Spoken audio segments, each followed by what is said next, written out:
Sports Illustrated dropped a trade proposal that's been going around Raptors land, especially in our Discord, that would send Fred VanVleet to the Orlando Magic. In return, a massive package would be coming back to the Toronto Raptors. So we'll break down that trade hypothetical, as well as an injury update, Andrew Wiggins making some interesting comments about Team Canada, and a whole bunch more. So without further ado, let's jump into the first topic of discussion. The first thing we're taking a look at is Sports Illustrated's Fred VanVleet to the Orlando Magic trade proposal. Now, this one is pretty interesting because Raptors fans right now, we're in a little bit of a confused state. We have a lot of talent on the roster, a lot of effective players that took us to the playoffs just last season. We came back with a very similar core, and this year hasn't been going that well. Currently, as of recording, we're the 12th seed in the Eastern Conference, and yes, we've had some big wins in recent weeks, but we've also had some brutal losses, and there's clearly some holes, some things that need to get fixed, and people are throwing out trade hypotheticals, especially Sports Illustrated right now, and one of their trade ideas is making the rounds. As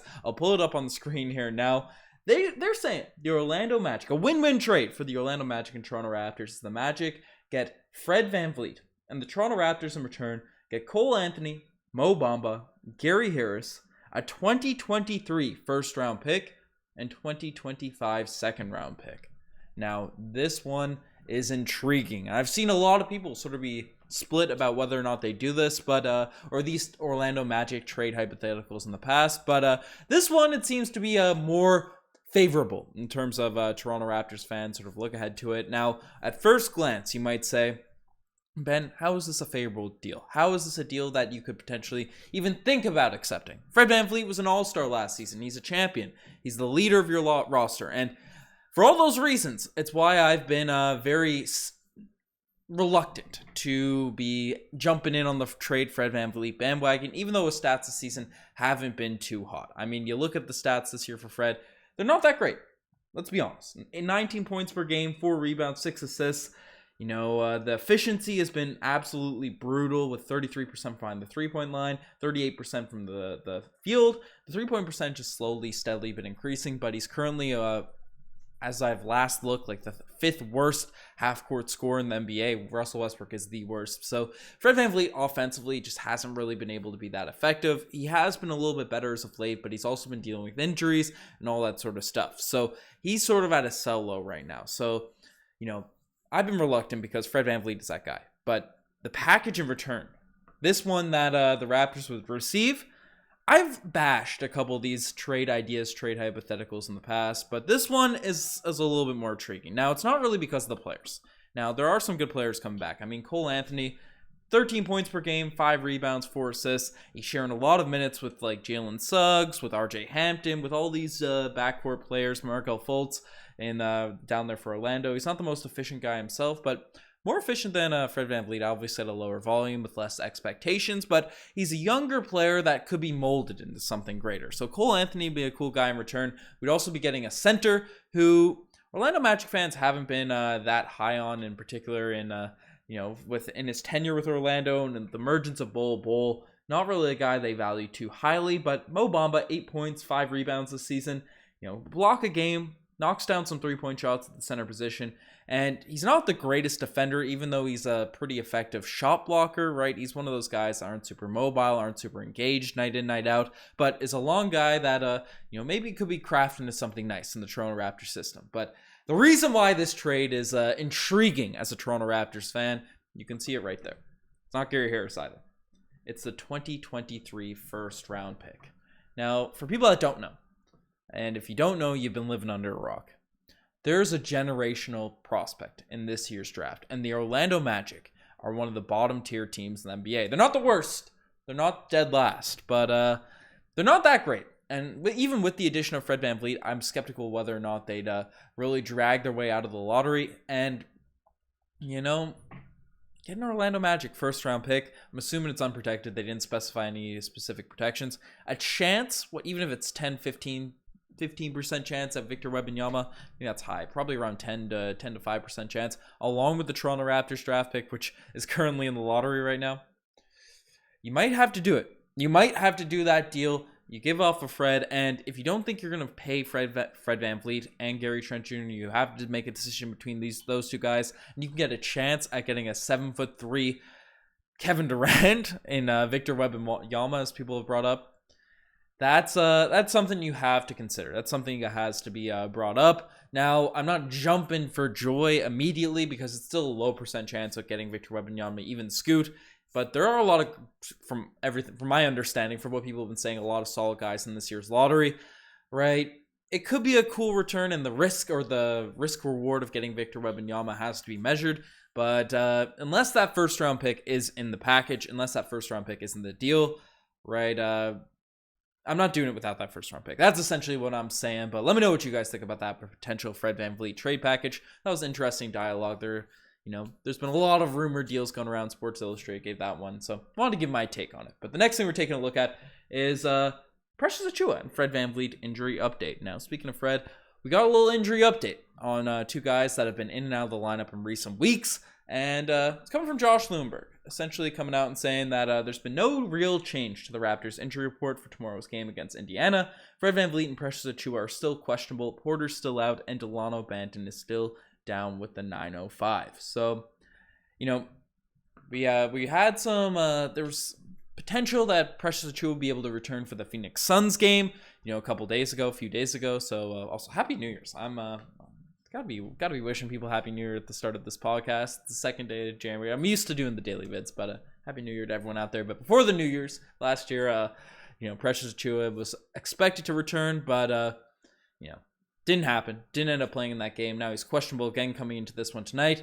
I'd be shocked, surprised, given what people were saying about him returning in the Phoenix Suns game if he wasn't back for tonight's game. And I'm interested to see if he's one on a minutes restriction or two in the starting lineup, because we've started Koloko in recent games with Gary Trent Jr. on the bench with us dealing with our injuries, Fred VanVleet out. So I'm interested to see if Precious Achiuwa ends up getting that starting role, especially where he was struggling a little bit before he went down with injury, but just makes sense for him to be that starting center, even though Koloko did have a really good game against the Suns, and Fred VanVleet once again is out with back tightness. Some people would say, oh, we're going to trade Fred VanVleet. I don't think that's the actual reason. I think Fred VanVleet is genuinely injured, but and still no update on Otto Porter Jr. So that's sort of the Raptors kind of injury situation right now. And if you're feeling good, especially if Precious Achiuwa is returning about us beating the Indiana Pacers tonight, definitely check out the CoolBet app. Use the link down below. CoolBet's the greatest sports book you can use in Canada. They're regulated, Ontario, all across Canada. You can sign up and you can bet on any Toronto Raptors game, any NBA game, really any sport that you'd be interested in. And if you sign up and let myself or Goody know, send a screenshot, shoot us a message on Discord or Instagram, you can get custom boosts and custom odds, right? You can hit us up and then we'll talk to the guys at CoolBet and we'll be able to get you those specific deals. Especially come around the trade deadline, we're going to have some fun boosts going around about potential trades going on. So definitely check that out. And shout out to CoolBet for supporting the podcast. But the next thing we're taking a look at is Andrew Wiggins. Interesting comments on joining Team Canada for the Olympics. Now, Andrew Wiggins is a guy that had an interesting relationship with Team Canada. When he was younger, he played on the team. Jay Triano was coaching. And then there's all the drama when we were playing Venezuela, I believe, where I believe that was the team we were playing against, but I remember the game vividly when Andrew Wiggins was having a solid game. He was a younger guy. He was the next star for Team Canada, and he had a solid game as well. But Jay Triano decided to bench him at the very end of the game and played Aaron Dornekamp, who is a Canadian veteran, but not an NBA guy, not at the level of talent as an Andrew Wiggins, and decided to play him at the end of the game. Dornekamp sold a box out and then gave up an offensive rebound that won the game for Venezuela. And after that point, Andrew Wiggins hasn't really been that committed, that consistent with Team Canada. I believe it was last summer he came out and really played strong, really helped us out in those qualifying games. I'm not sure it's last summer or the summer prior, but had some big moments for Team Canada in the last couple of years, but now had some interesting comments about playing for Team Canada in the Olympics, especially given the commitment Nick Nurse has asked for Team Canada guys. He essentially said, I would love to play if they made the Olympics, referring to Team Canada, but I won't do no 3-year commitment, If not, I wouldn't lose no sleep over it if they didn't let me. If they didn't, that would be on them. And so, that quote doesn't come off very, very nice. It doesn't come off very, humbling of a guy that, has his colleagues, right? Shai Gilgeous-Alexander, RJ Barrett, these types of dudes have made their commitment. Shai is, I know Andrew Wiggins won the NBA Finals last year. He's an NBA champion, but Shea is a better player than Andrew Wiggins. He is by far the best Canadian right now in the NBA. And these types of guys have already made the commitment for Team Canada. And he's just coming out being like, nah, I'm too good. They'll ask if they work their butts off and make the Olympics, I'll pull up then. Right, but I'm not making no 4-year commitment. That's what that sort of quote, that excerpt is saying. But he gave some context, which hasn't been given that much light, given that much nuance to by people. Because that quote comes off a little bit arrogant, I guess you could say, with Andrew Wiggins. But he also had this to say, essentially saying that they wanted a long-term commitment. Right now, my priority is the Golden State Warriors. I have kids. I have family. I have a life outside of basketball. And, so to commit to 3 years to the Warriors and to Team Canada basketball, it wouldn't make sense to me. I spend the whole time during the season with the Warriors, and my summertime, I get to decide.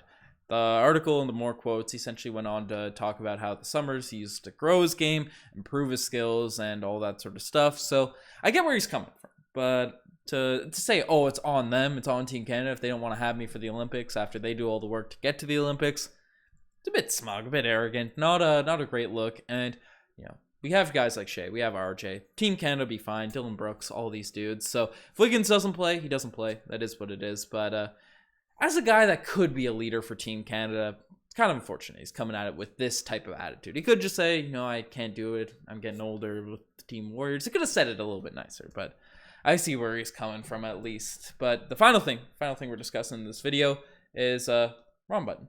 But the Toronto Raptors New Year's resolution. Bleacher Report came out with an article essentially giving every single team's New Year's resolution. I thought I'd give it a little take, especially where it's the first video of 2023.